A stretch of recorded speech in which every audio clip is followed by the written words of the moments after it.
বউ হয়ে আসার পর জীবনটা কতটা বদলে যায় সেটা শুধু একটা মেয়ে বুঝতে পারে আসলে। আগে নিজের মতো করে দিন কাটাতো, কোনো দায়িত্বের চিন্তা ছিল না। কিন্তু বিয়ের পর থেকেই যেন সব কিছু বদলে যায় একটা মেয়ের জীবনে।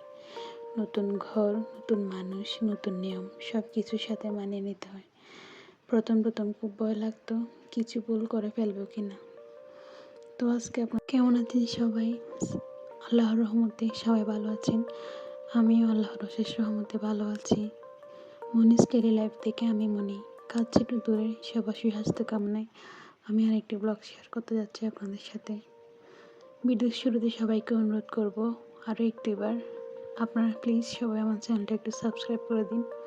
আসলে আমি আমার বাস্তব জীবনের ঘটনাগুলো এখানে তুলে ধরার চেষ্টা করি। সত্যিই ভয় লাগতো নতুন নতুন যদি কোনো ভুল করে ফেলি, কিন্তু ধীরে ধীরে শিখে গেছি সব কিছু। সংসার মানে শুধু কাজ না, অনেক ধৈর্য আর ভালোবাসাও লাগে। রমজান এলে সে দায়িত্ব যেন আরও বেড়ে যায়। সেহরিতে সবার আগে উঠে রান্না করা, ইফতারের সময় সবাইকে সময় মতো খাওয়ানোর চিন্তা, নিজের ক্লান্তির কথা তখন আর মনে থাকে না। সবাই খুশি থাকলেই যেন আমার মনটা পড়ে যায়। আগে রোজা মানে ছিল শুধু ইবাদত আর আরাম, এখন রোজা মানে দায়িত্বের সাথে ইবাদত করা। কখনো না, কখনো শরীর খুব ক্লান্ত লাগে, তবু মনে মনে বলি এটাই তো জীবনের নতুন অধ্যায়। সংসারে সব সময় সব কথা বলা যায় না, কিছু কষ্ট নিজের মধ্যেই রাখতে হয়। কিন্তু রোজার সময় মনটা একটু বেশি নরম হয়ে যায়। আল্লাহর কাছে চুপচাপ সব দুঃখ বলে দেই, মনে হয় উনি সব বুঝেন। বউ হয়ে আসার পরে বুঝেছি মেয়েদের জীবনটা আসলে ত্যাগের। নিজের ইচ্ছা অনেক সময় চাপা দিতে হয়, তবু হাসি মুখে সব সামলাতে হয়। রোজার সময় ইফতারের টেবিল সাজাতে সাজাতে ভাবি এই সংসারটা এখন আমার পৃথিবী, সবাইকে খাইয়ে তৃপ্তি পাওয়াটা এখন আমার সুখ। কখনো মনে হয় আমিও তো কারো আদরে মেয়ে ছিলাম। সময় যত যায় ততই বুঝতে পারি জীবন আসলেই কত দ্রুত বদলে যায়। আগে নিজের কথা ভাবতাম, এখন সবার কথা আগে ভাবি, এটাই আমার সংসারের নিয়ম। বউ হয়ে আসার পর মেয়েরা নিজের মতো করে আর থাকতে পারে না, সব সময় মনে রাখতে হয় আমি এখন একটা পরিবারের দায়িত্বে আছি।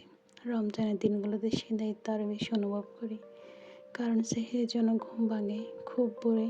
চোখ ঘুম থাকলেও উঠে পড়তে হয়, কারণ সবাই আমার উপর ভরসা করে। এই ভরসাটাই আমার শক্তি।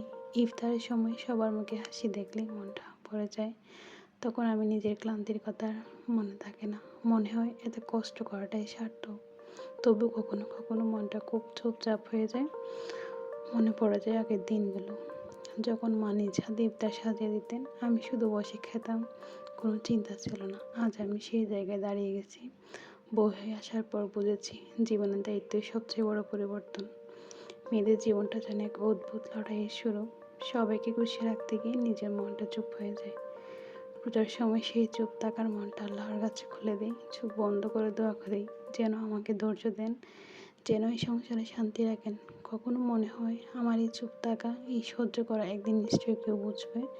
আমি চাই না কেউ আমাকে ভুল বুঝুক, আমি শুধু চাই একটু ভালোবাসা আর সম্মান।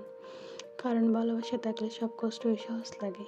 ধীরে ধীরে বুঝে গেছি সংসার টিকে থাকতে হলে মনটা বড় রাখতে হয়, সব কথা মনে রাখলে চলা যায় না। তাই আজও হাসি মুখে কাজ করে যায়। রোজার প্রতিটা দিন নতুন শক্তি নিয়ে শুরু করি।